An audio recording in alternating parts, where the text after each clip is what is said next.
하나님 말씀 함께 봅니다. 함께 보실 하나님 말씀은 누가복음 2장 39절에서 40절 말씀입니다. 누가복음 2장 39절에서 40절 말씀.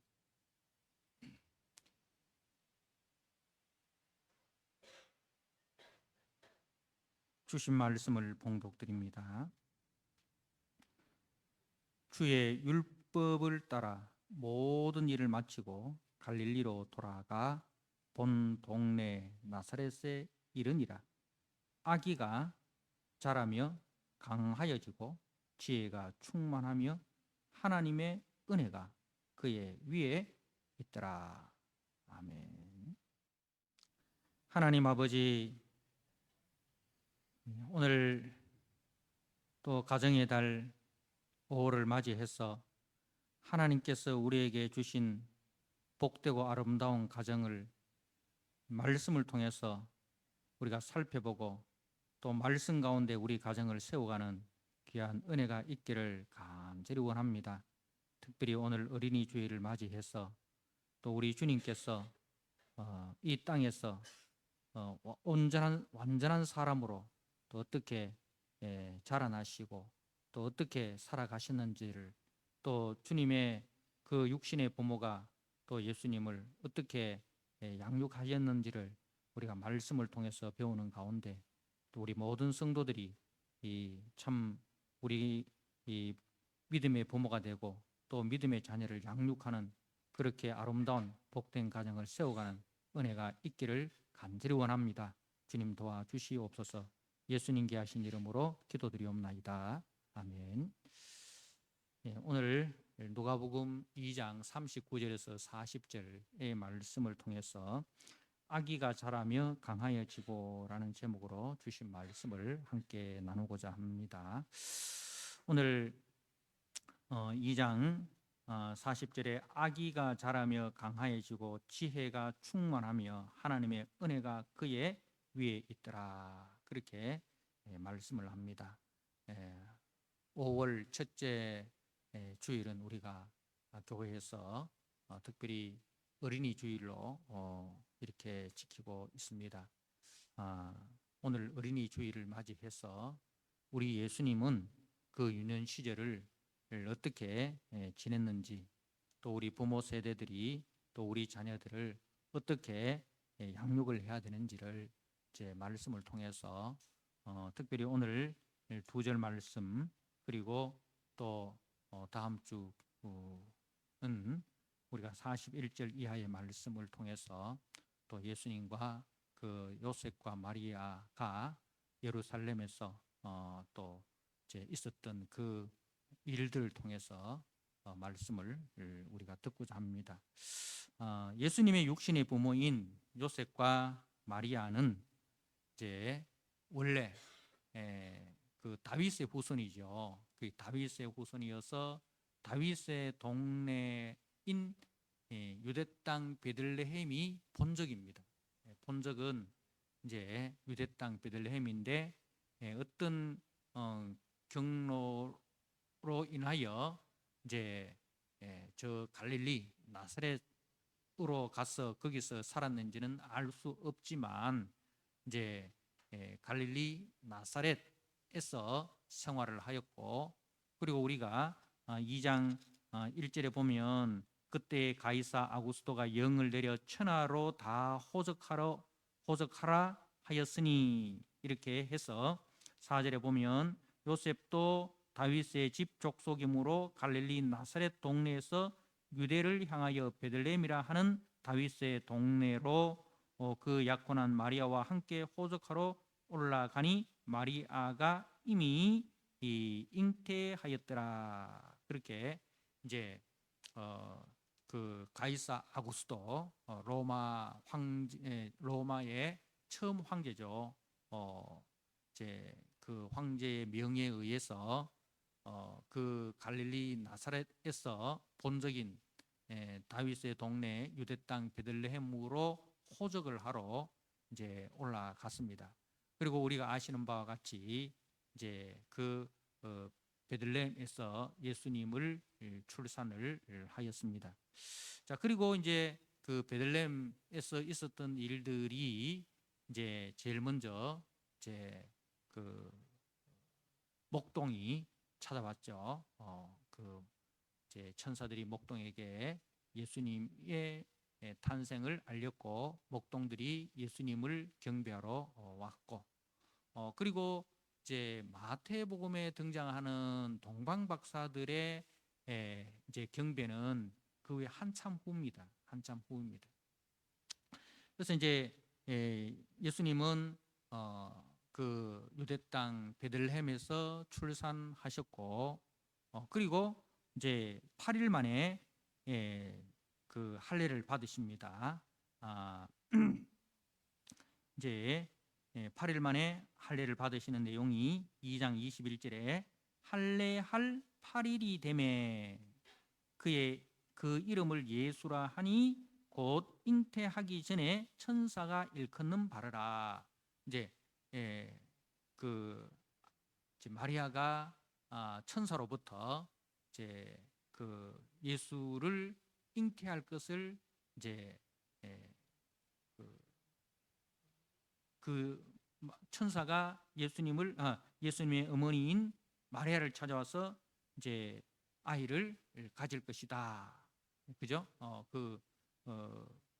이야기를 듣습니다. 그리고 그 아이의 이름을 예수라 하라. 그렇게 말씀을 합니다. 오늘 본문은 읽지 않았지만은 이제 그 누가복음 1장에 천사 가브리엘이 등장합니다. 26절에 여섯째 달에 천사 가브리엘이 하나님의 보내심을 받아 갈릴리 나사렛 동네에 가서 다윗의 자손 요셉이라 하는 사람과 약혼한 처녀에게 이르니 그 처녀의 이름은 마리아라 하고 이제 예수의 이름을 그 아이의 이름을 예수라 하라 그렇게 말씀을 합니다. 31절에 보라 네가 잉태하여 아들을 낳으리니 그 이름을 예수라 하라. 그래서 예수님이 출생한 지 8일째에 할례를 하고 그리고 그 이름을 예수라 그렇게 이제 장명을 합니다.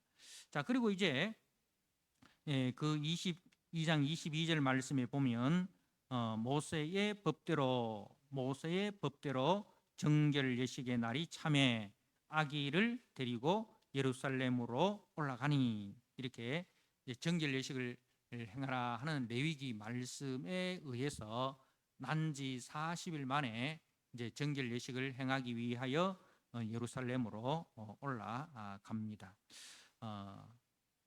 이제 이런 그 일들이 다 오늘 말씀에 보면 모세의 법대로 그죠?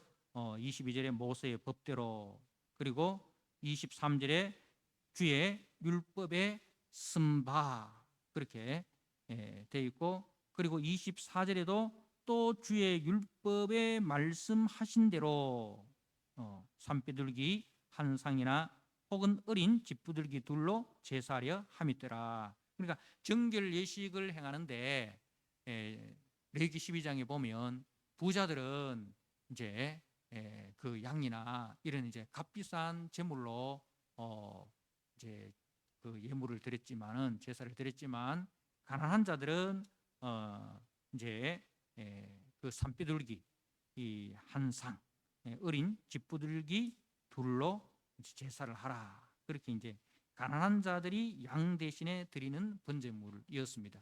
이로 보건대 그 예수님의 가정이 요셉과 마리아의 가정이 부요한 가정이 아니라 가난한 가정이었다는 것을 우리가 알 수가 있습니다. 그런데 이 예수님의 가정은 그 마리아와 요셉의 가정은 가난한 가운데 있었지만 그 가난을 벗어나기 위해서 이제 어떻게든지 돈을 벌고 어떻게든지 자식을 통해서 출세시켜 가지고 이제 그 가난을 벗어나서 부요와 권세를 얻기 위해서 몸부림치는 가정이 아니라 오히려 그 가난한 가운데에서도 모세의 율법대로 주의 율례를 따라 이렇게 하나님의 말씀을 따라서 살아가고자 하는 그런 거룩한 그 비전이 있었다는 것을 우리가 알 수가 있습니다. 27절에도 보면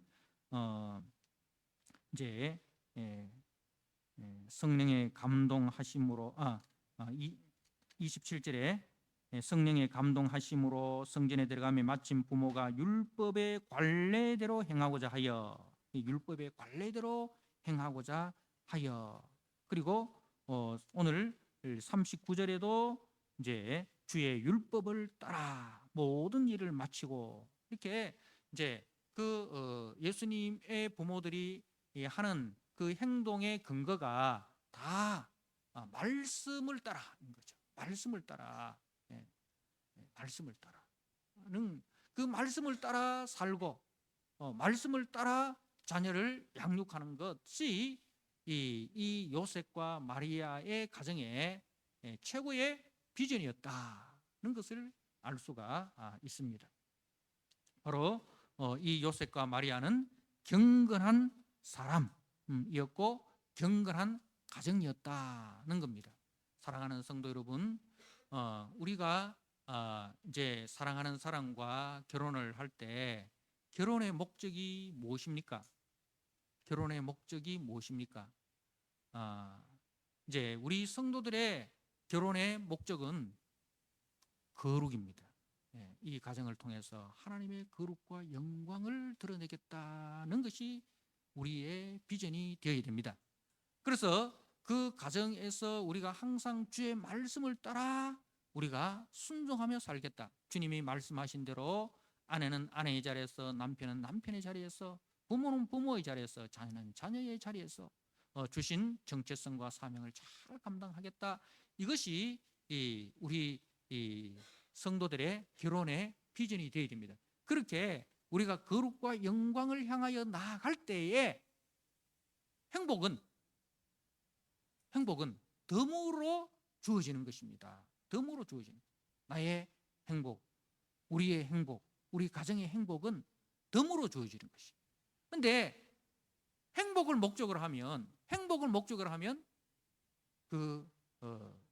이제 오히려 거룩과 영광도 잃어버리고 행복도 찾아보기 힘들어집니다.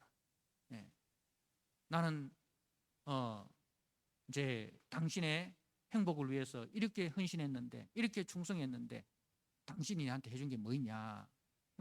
이렇게 이제 행복을 목적으로 하다 보면 나의 불행이 다 너 때문에 이렇게 되어 그래서 서로 원망하고 불평하고 갈등하고 그렇게 되어지는 것입니다. 그래서 우리 결혼을 앞두고 있는 우리 청년들은 꼭 기억을 하셔야 됩니다. 우리 성도의 결혼, 성도의 가정은 행복을 목적으로 하는 것이 아니라 하나님의 말씀을 따라 거룩과 영광으로 나아가는 것이다. 그렇게 할 때에 행복은 덤으로 주어지는 것이다. 너희는 먼저 그의 나라와 그의 의를 구하라. 그리하면 이 모든 것을 너에게 다 하시리라. 솔로몬에게도 솔로몬이 하나님께서 지혜를 구했을 때에 하나님께서 덤으로 부와 귀와 영광을 덤으로 주신 거잖아요. 그래서 항상 우리가 덤을 구하지 말고 본질을 구해야 되는 거죠. 본질을 놓쳐버리고 덤을 얻으려고 하면 덤도 잃어버리고 본질도 잃어버린다는 사실을 꼭 기억하시기를 바랍니다. 자, 이제 요셉과 마리아는 그야말로 정말 가난한 가운데서도 이 세상의 부유함을 따르기보다 하나님의 말씀에 순종하는 삶에 최우선순위를 두었다는 것입니다.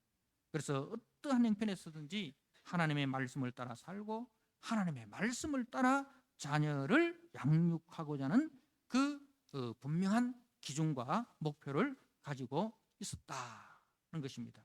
우리 믿음의 부모들은 다 이와 같아야 합니다. 우리는 세상 속에 있지만 세상의 기준과 가치를 목표로 하여 하나님을 후순위에 두는 그런 미련한 삶을 살아서는 안 됩니다. 하나님의 사람이라는 정체성, 그리고 하나님 나라의 기준과 가치를 따라 기록된 말씀에 순종하는 그 삶을 우리의 최우선순위로 두는 그런 믿음의 부모가 되시기를 축복합니다. 이렇게 우리가 살 때 자녀들에게 믿음의 교육이 저절로 이루어지는 거예요. 교회 가라, 뭐 해라, 뭐 해라. 말하지 않아도 부모들이 이렇게 살아가는 것을 우리 자녀들이 뒤에서 보고 따라가는 거예요. 뒤에서 보고 따라가는 거예요. 앞에 가는 사람이 삐뚤삐뚤하게 가는데 뒤에 오는 사람은 니는 똑바로 걸어라 하면 애가 어떻게 똑바로 걷겠습니까? 보고 들은 게 그거밖에 없는데, 보고 들은 게 삐뚤삐뚤하게 사는 것밖에 없는데 어떻게 지가 똑바로 걸어갈 수 있겠습니까? 부모가 말하지 말고 그냥 똑바로 걸어가면 그 발자국 따라 자녀들이 한 발자국 한 발자국 따라오는 것입니다. 자, 그리고 이제 요셉과 마리아는 이제 헤롯의 핍박을 받아서 애굽으로 피신을 합니다. 그죠? 피신을 하였다가 헤롯 대왕이 죽었다라는 그 천사의 소식을 듣고 천사의 인도하심을 따라서 갈릴리 나사렛 동네로 다시 돌아갑니다.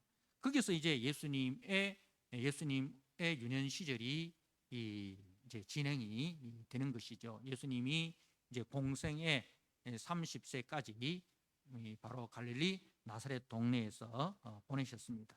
그리고 오늘 40절 말씀은 이제 그 예수님의 유년 시절의 모습을 이제 이렇게 증가하고 있습니다. 아기가 자라며 강하여지고 지혜가 충만하여 하며 하나님의 은혜가 그의 위에 있더라.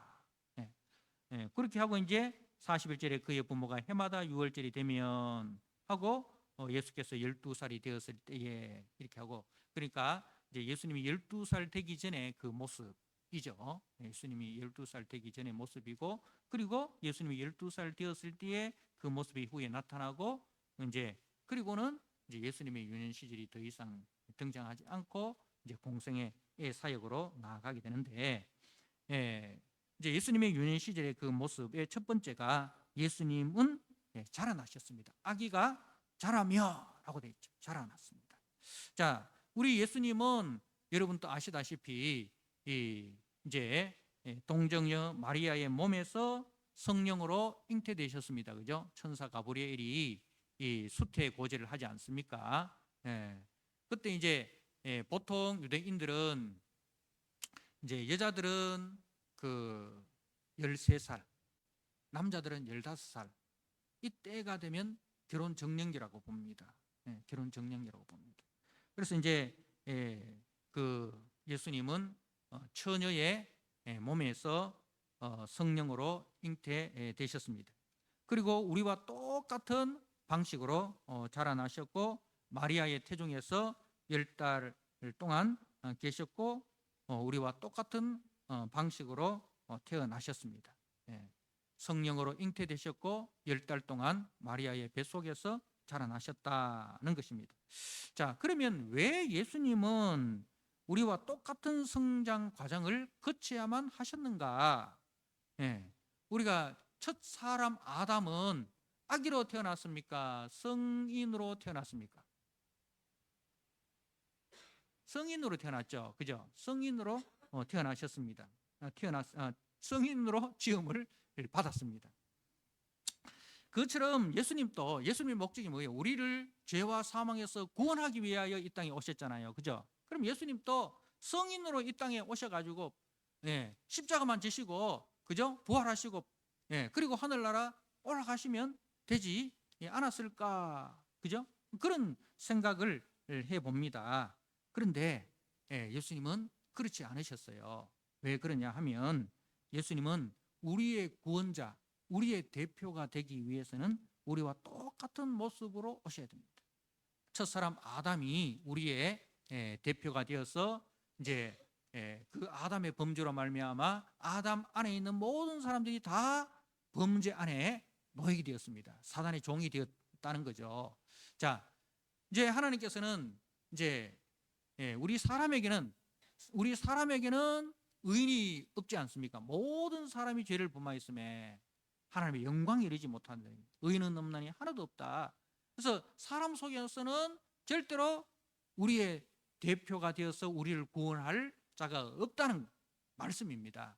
그래서 하나님께서는 새로운 우리의 대표를 보내셔야 되는데 그 대표가 사람의 대표는 사람이어야 됩니다. 그죠? 소의 대표 소싸움할 때 소 중에서 제일 싸움 잘하는 소를 골라서 출전시키지 않습니까? 그죠? 근데 소싸움 하는데 사람이 들어가면 그건 반칙이죠. 사람은 소의 대표가 될 수 없습니다. 그 옛날에 닭싸움도 하고 개싸움도 하고 이렇게 할 때는 닭은 닭끼리 싸우고 개는 개끼리 싸우고 소는 소끼리 싸웠지. 그죠? 이 대표라는 것은 똑같은 동종이어야 된다는 거죠. 그래서 우리의 대표가 되기 위해서는 이제 하나님이 오시면 안 되는 거예요. 사람이 와야 됩니다. 그래서 예수님은 완전한 사람이면서 완전한 하나님으로 이 땅에 오신 겁니다. 그 완전한 사람만 되면은 어떻게 되겠어요? 우리를 불쌍히 여기시고 우리를 긍휼히 여기시는 그 대표의 마음은 있는데 능력이 없으면 불쌍히 여기고 긍휼히 여기는데 그 죄와 사망에 갇혀 있는 자기 백성들을 불쌍히 여기고 긍휼히 여기는 마음은 있는데 그 백성들을 건져낼 수 있는 능력이 없다 이 말입니다. 사단을 이길 수 있는 능력이 없다. 그러면은 구원의 실패자가 되는 거 아닙니까? 그죠? 그래서 이제 예수님은 완전한 사람 그리고 완전한 하나님, 완전한 인성과 완전한 신성을 가지시고 이 땅에 오신 것입니다. 그래서 완전한 사람으로 오셔서 우리의 모든 것을 다 경험하게 하심으로 우리를 동정할 수 있습니다. 우리의 모든 것을 다 경험하셔서 우리의 모든 것을 동정할 수가 있습니다. 여러분, 과부의 심정은 과부가 알고 호렙의 심정은 호렙이 안다는 그런 옛말이 있지 않습니까? 그죠? 그 무슨 뜻입니까? 같은 그 경우가 되어야, 같은 상황이 되어야 이해한다는 거죠. 그래서 배부른 사람들은 가난한 사람들의 심정을 모릅니다. 우리가 옛날 배고팠던 이야기하면 우리 애들은 그런 경험을 하지 않았지 않습니까? 그래서 도저히 이해가 안 되는 거죠. 살 없으면 라면 끓여 먹으면 되지. 집에 뭐 먹을 거 없으면 배달 앱 해가지고 배달시켜 먹으면 되지. 애들은 옛날 이야기를 자기들이 경험하지 않았기 때문에 알 수가 없잖아요. 그래서 우리 주님께서도 우리의 모든 것을 다 동정하시기 위해서 우리의 모든 것을 경험하셨습니다. 자, 우리가 히브리서 2장 말씀을 한번 보시기 바랍니다. 히브리서 2장 11절 말씀. 히브리서 2장 11절. 거룩하게 하시는 이와 거룩하게 함을 입은 자들이 다 한 근원에서 난지라. 거룩하게 하시는 이가 누굽니까? 예수님이고, 그리고 거룩하게 함을 입은 자는 누굽니까? 구원받은 우리들이죠. 다 한 근원에서 난지라. 그러므로 형제라 부르시기를 부끄러워 아니하시고. 다 한 근원에서 났다. 다 예수님도 우리와 똑같은 사람의 몸에서 났다 이 말입니다. 그래서 우리의 형제가 되신 거죠. 형제라는 것은 한 몸에서 나와야 형제가 되잖아요. 그죠? 그죠? 한 몸에서 나와야 형제가 되는 거예요. 그리고 예수님도 우리의 형제가 되기 위해서 한 몸에서, 사람의 몸에서 나오셔야 된다는 거죠. 자, 그러므로 형제라 부르시기를 부끄러워 아니하시고. 자, 그리고 14절 말씀을 보십시오. 자녀들은 혈과 육에 속하였음에 그도 또한 같은 모양으로 혈과 육을 함께 지니심은 죽음을 통하여 죽음의 세력을 잡은 자 곧 마귀를 멸하시며 또 죽기를 무서워함으로 한평생 매여 종노릇하는 모든 자들을 놓아주려 하심이니. 그러니까 예수님도 이제 우리와 똑같은 혈과 육을 가지시고 이 땅에 오셨다는 말씀입니다. 그러므로 17절에 그러므로 그가 범사의 형제들과 같이 되심이 마땅하도다.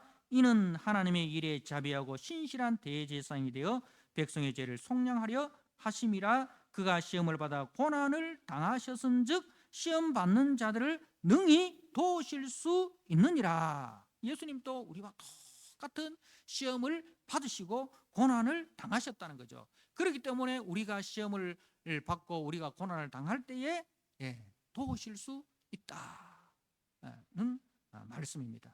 자, 그리고 4장 15절, 히브리서 4장 15절 16절 말씀을 보십시오. 우리에게 있는 대제사장은, 예수님이죠. 우리에게 있는 대제사장은 우리의 연약함을 동정하지 못하실 이가 아니요 모든 일에 우리와 똑같이 시험을 받으신 이로되 죄는 없으시니라. 그러므로 우리는 긍휼하심을 받고 때를 따라 돕는 은혜를 얻기 위하여 은혜의 보좌 앞으로 담대히 나아갈 것이니라. 사랑하는 성도 여러분, 예수님은 이제 우리와 똑같은 모습으로 이 땅에 오셔서 똑같이 자라나셨다는 것입니다. 그런데 뭐는 없으시다? 죄는 없으시다는 겁니다. 자, 그리고 여러분들 고린도후서 5장 21절 말씀을 한번 보십시오. 고린도후서 5장 21절입니다. 제가 한번 읽어드립니다. 하나님이 죄를 알지도 못하신 이를, 그러니까 예수님은 죄를 알지도 못하신 이입니다. 죄를 알지도 못하신 이를 우리를 대신하여 죄로 삼으신 것은 우리로 하여금 그 안에서 하나님의 의가 되게 하려 하심이라. 자, 이 이야기가 무슨 이야기냐 하면 이제 우리는 죄인입니다, 그죠? 근데 예수님은 죄가 없으십니다.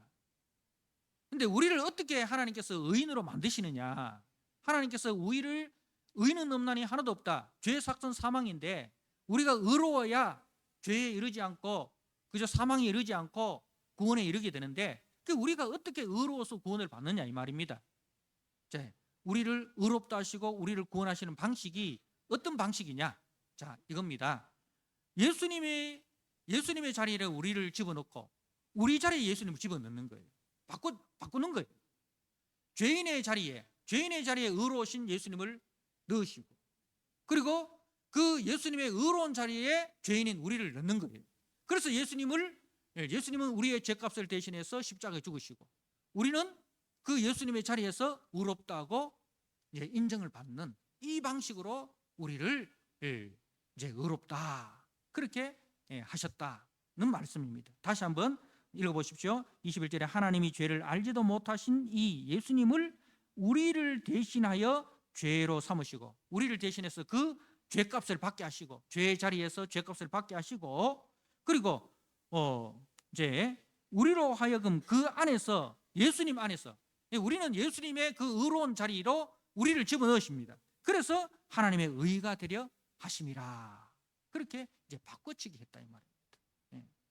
하나님께서 우리를 구원하시기 위하여 그 하나님의 아들을 우리 자리에 집어넣으시고, 우리는 예수님의 자리에 집어넣으시고, 그 방식으로 우리를 구원하셨다는 것입니다. 사랑하는 성도 여러분, 주님은 참 사람으로 오셔서 우리가 겪어야 할 모든 일을 다 겪게 하시되 죄는 없으신 분이십니다. 그 예수님은 죄의 성품도 없으시고 죄악도 범하지 않으셨다는 것입니다. 그러나 우리 주님은 참 사람이시기에 우리가 겪는 모든 일을 다 체휼하게 하셨습니다. 체휼하게 하셔서 우리를 긍휼히 여기시고 때를 따라 돕는, 때를 따라 돕는 은혜라는 것은 때마다 일마다 적절한 은혜를 베풀어 주신다 이 말입니다. 때를 따라 돕는 은혜라는 것은 우리의 때에 우리가 겪는 그 때마다 주님께서는 돕는 그 은혜를 우리에게 베풀어 주신다. 그래서 내가 당하는 어려움과 절망과 괴로움을 친히 다 겪어 아시기 때문에 우리가 그에게 호소할 때에 그분은 우리의 심정, 과부의 심정을 과부가 알듯이 우리의 심정을 우리 주님이 다 아셔서 우리를 능히 도우신다. 그리고 범죄한 우리를 능히 용서하신다는 말씀입니다. 사랑하는 성도 여러분, 이제 이것이 우리 주님이 이 땅에 사람으로 태어나셔서 사람으로 그 가난한 목소의 가정에서 사람으로 자라나게 하신 이유입니다. 그래서 아까 우리 장로님 말씀 그걸 가르쳤을 때 PR PR이 뭐라고요? P하고 알려라. 알리는데 누구에게 알립니까? 예수님께 알리는 거죠. 왜? 예수님은 우리가 겪는 모든 일을 다 겪으셨기 때문에 우리의 그 어려움을 다 하시는 거예요. 긍휼히 여기셔서 우리를 도우실 수 있습니다. 우리와 우리의 자녀들도 예수님처럼 자라나야 합니다. 무슨 말씀이냐 하면 어려움을 우리가 당할 때 그 어려운 가운데서도 우리가 낙심하지 마셔야 됩니다. 낙심하지 마시고 예수님은 그 어려움 속에서도 그 어려움을 다 겪으시고 또 어려움을 다 이기셨잖아요. 환난은 인내를, 인내는 연단을, 연단은 소망을 이루는 줄 알미라. 예수님이 우리와 함께 하시기 때문에 이 환난이 우리로 하여금 이제 저 절망 가운데로 떨어지게 하는 도구가 아니라 예수님이 함께 하시기 때문에 우리가 당하는 이 환난은 우리로 하여금 인내를 만들어내게 하고 우리를 연단하게 하고 우리로 하여금 소망을 이루는 하나의 씨앗이다. 하나의 출발점이다. 그런 인식을 우리가 가지셔야 합니다. 그래서 이제 그 어려움을 우리가 겪고 난 이후에 이제 우리 남자들이 모이면 남자들끼리 모이면 하는 이야기 뭡니까? 군대 이야기 하잖아요. 군대 이야기하고 군대에서 축구했던 이야기하고 그 이야기하면 막 입에 막 거품을 물고 1시간 2시간 막 이야기합니다.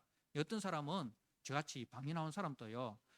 그 군대 이야기하면 4주 동안 훈련 받은 거 그거 가지고 한 1년을 우라물 1년 동안 이야기할 수 있는 근거가 됩니다. 왜 그러냐 하면 그게 뭐 때문에 그렇습니까? 동질성이라는 거죠. 동질성.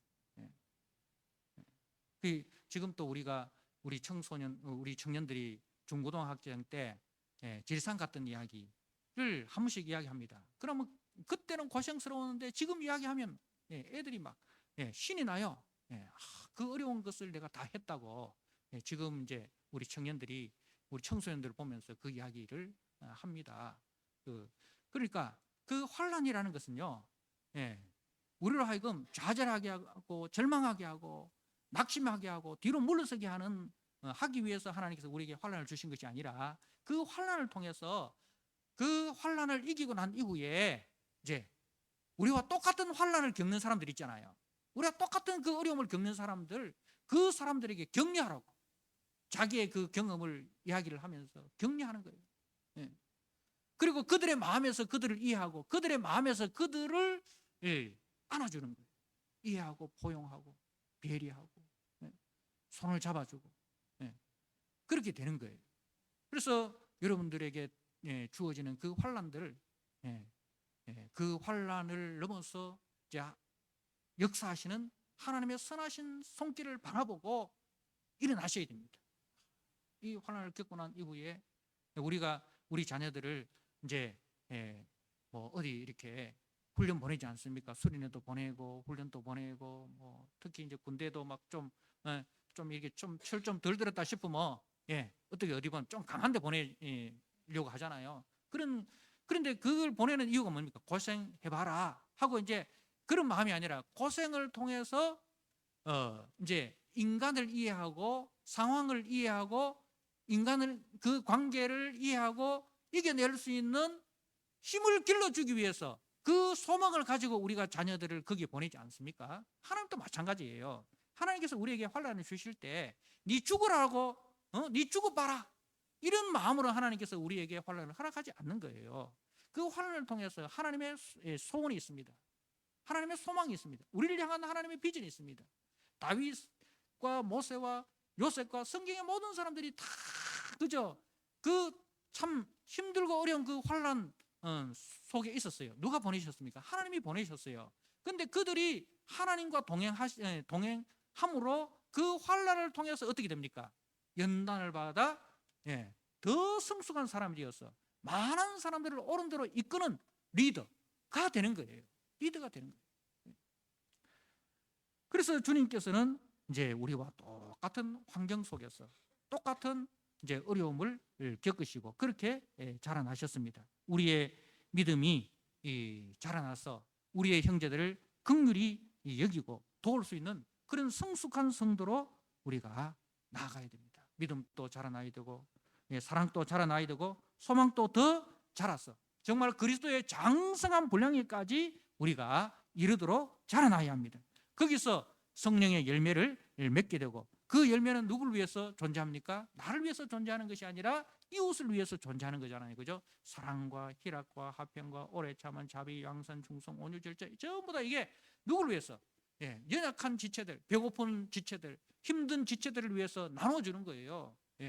그래서 우리가 영적인 거목이 되어가지고 그 영적인 거목 아래서 우리가 맺은 그 열매들을 삶에서 지치고 피곤하고 낙심한 우리의 형들이 와서 그 사랑의 열매를 먹고 희락의 열매를 먹고 그죠?